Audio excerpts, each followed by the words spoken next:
The path to a better life begins with a simple step. Empower Radio presents Simple Steps, Real Change with Cheryl Maloney. Empower Radio.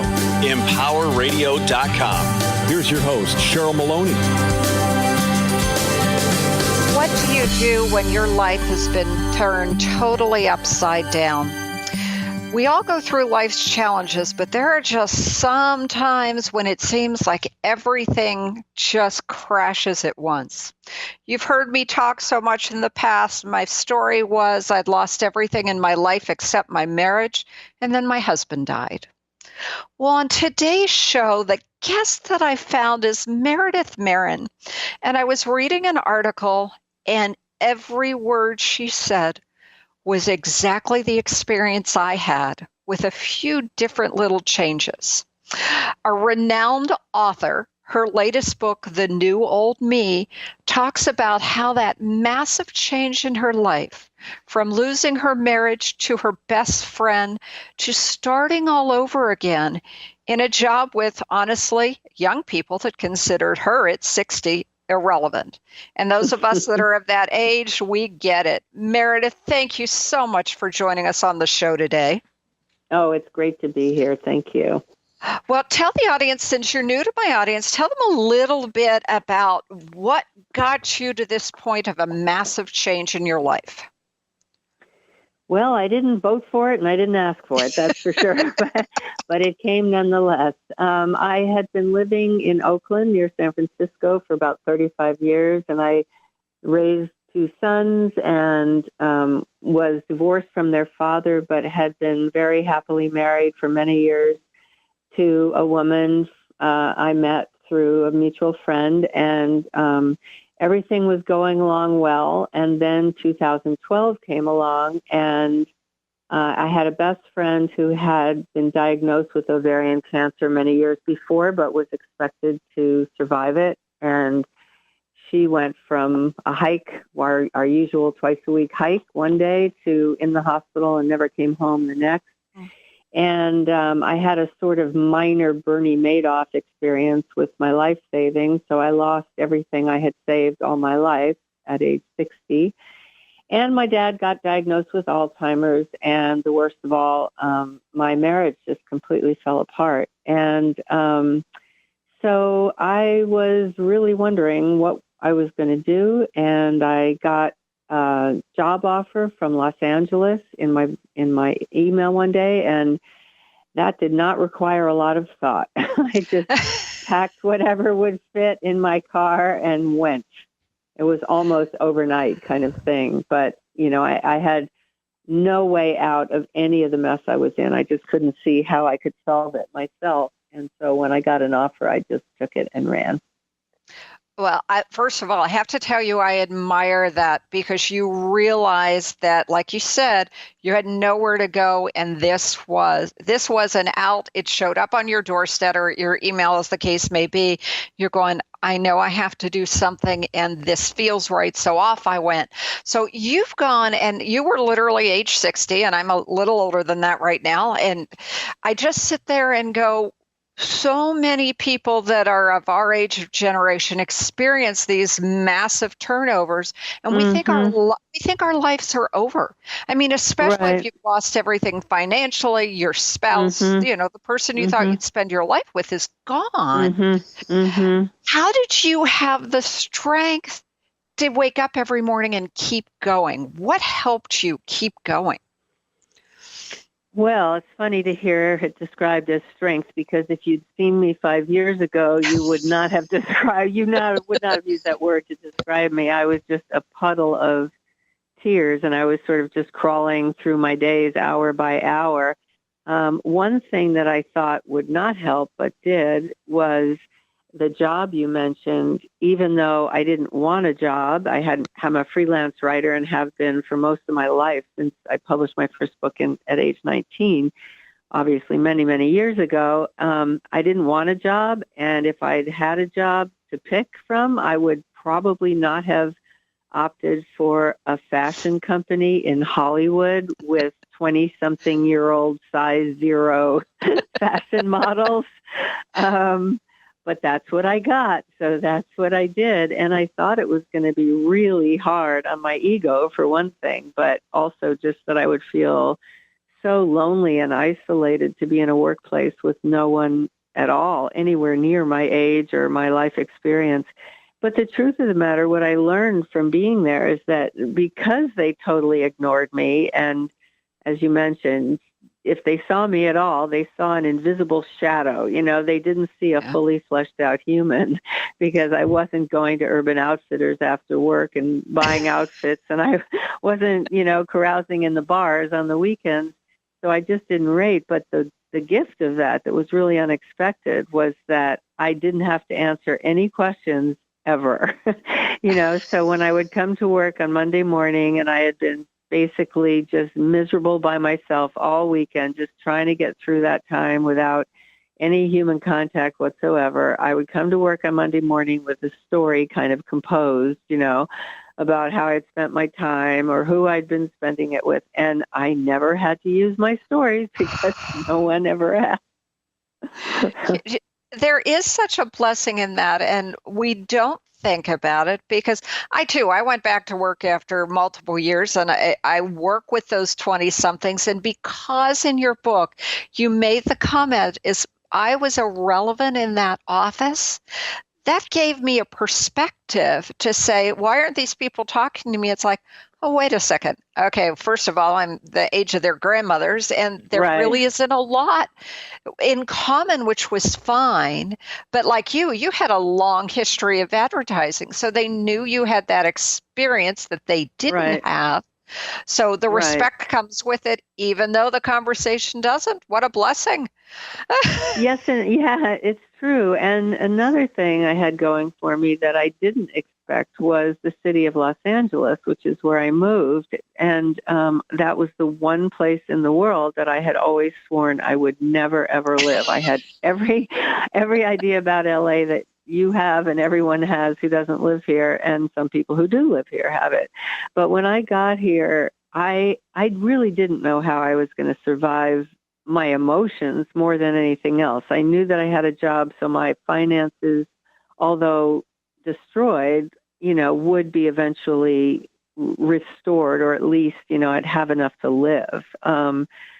But the thing I couldn't figure out was how I was going to get through a day at work without crying, or how I was going to make new friendships or any of that stuff. And LA really was a godsend. It was, as from reading the book, you'll see that it really is a character in the book, because I felt that the city actually embraced me, because what I needed was to be distracted. I needed to be taken out of my sorry little head and just, sort of blown away and stimulated and surprised and delighted and, and curious. And every time I walked outside the door in LA, I was looking up at these humongous billboards, 60 stories high and saturated living color with, TV stars or the next movie or whatever.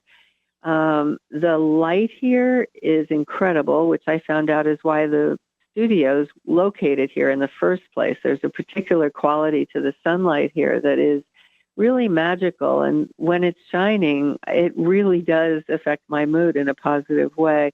So, and also the city is full of really interesting, smart, creative people, because now that TV is getting smarter and movies, maybe not, but, there's so much more than network sitcoms now. And so there's a lot of people coming to LA and living in LA who are here to make all that great TV that we love watching on Netflix or Amazon or, HBO or whatever. And so the pool of people to hang out with is so interesting and juicy. And there's a couple of things from your book, and I don't want to miss the comment that you made about needing the distractions. And so many times we hear that, wait a minute, you're not facing reality. You are living in a different world. You're distracting yourself when you really, truly have to just deal with what you've got. But the truth is, it's there. You can't change it. So those distractions, you said, were a godsend to you. And that, I love that point. So I appreciate you making that. But I want to go to something that you did, which I thought was another one of those things that I wouldn't have thought of, but you did. You actually went to your friends across the country or the world and said, I'm in LA. I need to meet people. And that takes guts, because you never know what you're going to get, but your friends are there to support you. How did that work out for you? It worked out incredibly well. I mean, I was, there is that whole thing, the Facebook syndrome, they call it, where I'm always getting notes from people on Facebook, people who have read the book or some of my other books saying, oh, you have the life I dream of. And I always write back to them and say, correction, I have the Facebook life you dream of.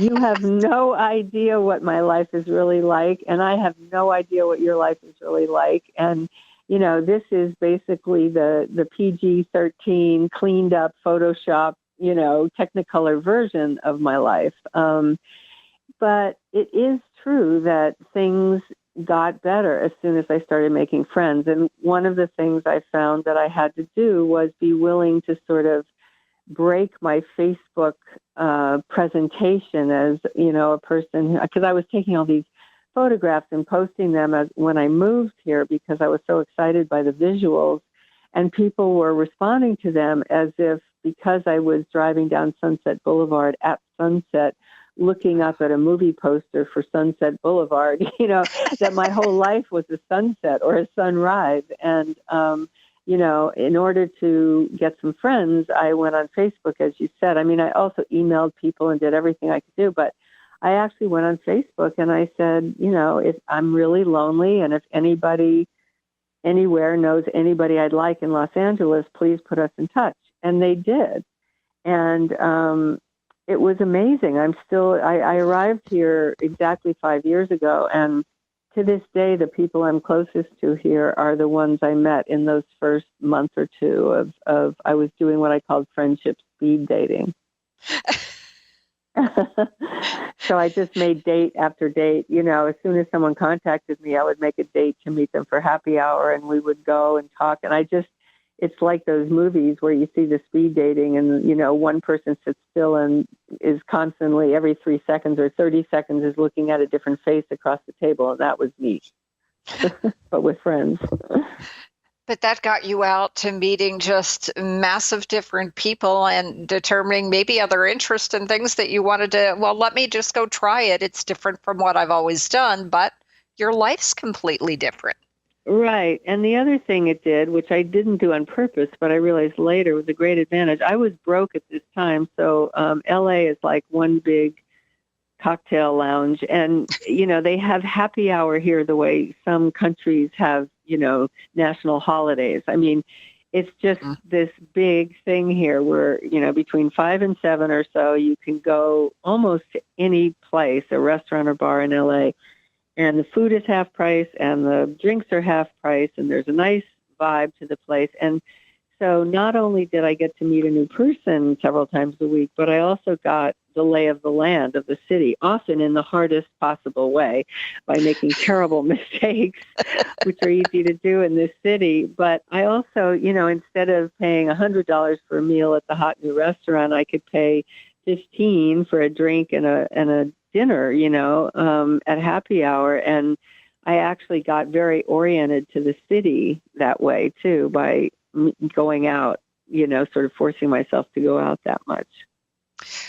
In forcing yourself to go out, because I relate to that more than sometimes I want to admit to, but did you ever have a time where you're going, I don't even want to leave this house, but I'm going to do this because I don't want to live this life?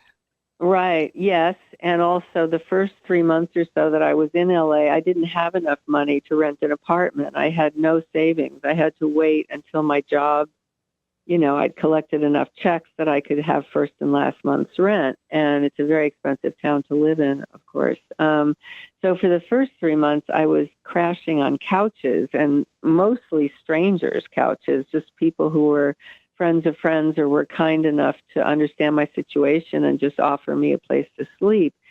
So going out was not as much of an effort because I was so embarrassed and so, grateful to the people who were allowing me this. But I was just so humiliated, too, that, I was in this position at age 60. After having worked hard, I left home at age 16, and I have never been supported financially by anyone in my life. And here I was, relying on the kindness of strangers. So when I got off work at night, the last thing I wanted to do was go sit in that house where I didn't have a room. I had a bed in the living room, a couch in the living room, and sit there and stare at the person who lived there with me. I wanted to just come home in time to go to bed. So that was kind of a motivation too. It's interesting as you talk about this because, like you said, we didn't expect at this age to be in that particular position. No. And it's hard. No. And you do feel that embarrassment but you sit back and I listen to how far you have come since that experience. And you are so strong at this point. You realize from reading the book, you realize what's important that you really didn't appreciate in all those years when you lived in security and everything was fine. Mm-hmm. Mm-hmm. It's really true. I mean, I did take a lot for granted. And I also thought, I was very cocky. I thought, well, I've done everything right, including going from men to women in my midlife, because I thought, oh, that's perfect. I'll never have to buy Viagra. I really nailed this life, and women are such better friends. And, so I'm just set. I just felt like I was set. I was madly in love with my wife and had been for many years. And, everything was just the way I wanted it to be. And I imagined myself just sort of coasting into the end of my life with my wife by my side, and that's not what happened. So all bets were off, and I had to create not only a new life in a new city, but also a new me, which is where the title came from. Well, as you're saying that now, because it's 60 and all of these changes are going on, we work with so many people that just starting over in life means starting at square one. But I think you made a really good point in your book. You had 60 years of experience. You had 60 years of friendships. You had 60 years of preparing, even though you wouldn't have wished this on your worst enemy. You had 60 years of support and background to say, I can figure out anything. And you have. So I think that's a good message for so many women who find themselves at this place about, what do you mean I have to start over again? You're not starting over. You've got all of that depth. It's right. I think there's a design flaw with the human. I think about it every day because I think, God, when I'm born and I have everything ahead of me and all these years ahead of me, I know nothing. I can contribute nothing. I'm just getting my diaper changed as often as possible. And now at the other end of life, I've just become so aware of how many people I know and how many things I know and how many experiences I've had that I will never again have for that scary first time. A couple of days ago, I went to New York to try out for a book tour. And it was, there were 100 writers there, and I was totally scared. Everybody there was totally scared. We had to condense our books into a 2-minute memorized presentation. It was really scary. And I walked into that room full of 200 people, and I thought, oh my God, I'm just scared, and I don't know anybody. And the next thing I knew, I had people I'd never met coming up to me and saying, oh, I've read your work in Salon, or I read your work in the Washington Post, or, I read this book of yours, or we're friends on Facebook, or, whatever. And I thought, I am not starting from scratch. I have, I started writing when I was really young, and I've been doing it consistently. And, even though I'm not the most famous or best-selling author in the world, people have read my work, and I have read other people's work, and we are not starting from scratch. And in your case, and I don't think I have said this to anyone in the past, but I have to say that your work alone, one, it was life-changing for me. And I know that if there is anybody else who has gone through the types of things we have and reads your book, all of a sudden we have strength that we'd forgotten that we had. And because your book is a reminder of what we can do, even though, like I said, we may not have wanted to go through this process, we have, and it's a resilience. And personally, I think, in our 60s, you are extremely resilient. Whereas I think in those early days starting out, we were invincible, but we didn't know what was to come. And we were immortal, but we didn't know how to do half the things we know how to do now. And part of what the motivation, I think, at least for me, and maybe you could say if it's true for you, that I don't have time to waste now. I'm very aware that if I'm taking a vacation, I have a limited number of vacations left. I mean, we all do from birth, but our number is a little smaller than it was, 50 years ago. So I just really work hard at making every way that I expend my energy have some kind of payoff, with not just for myself, but to try to leave things a little better than I found them. And that's been my motivation all my life. But now I feel a great sense of urgency about that, in part because of my age and in part because of the state that the world's in right now. It does give us a different perspective. Now, you have since left your 9-to-5 job, correct? Right. I had that job for about 2 years, and so I've been freelancing again for the past 3. And do you feel like you are in a place now, because you went back and did what you had to do while you had to do it? And we do those things, and sometimes we forget, okay, I don't want to do this, but I have to do it. That doesn't mean it's permanent. So you were able to return back to what your love and your passion was, which is writing, after 2 years. That's not a bad step. That's actually pretty amazing.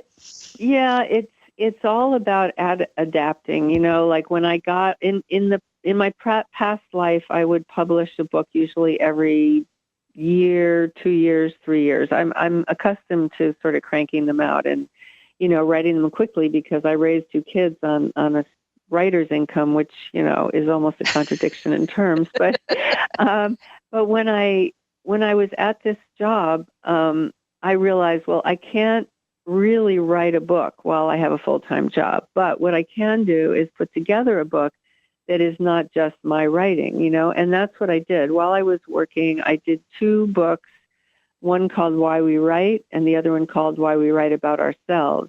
And these were books that required me to interview, in each case, 20 successful writers about their craft. And so I could do an interview with them in an hour and a half, and then transcribe it. And that created these books that were really good. I mean, I have to say, I'm very proud of the use they get. People are constantly letting me know that the books are helping them with their own writing. So it was kind of, a gift to writers, but also it was the kind of book I could do sort of quote unquote in my spare time.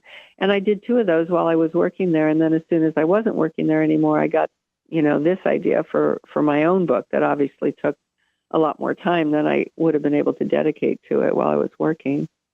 Sure.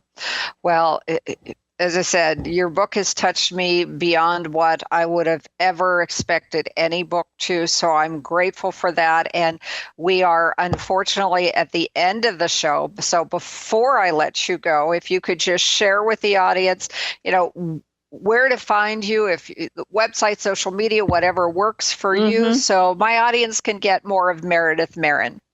Oh, thank you. Well, pretty much everything is findable at my website, which is www.meredithmaran.com. That's MEredithMaran.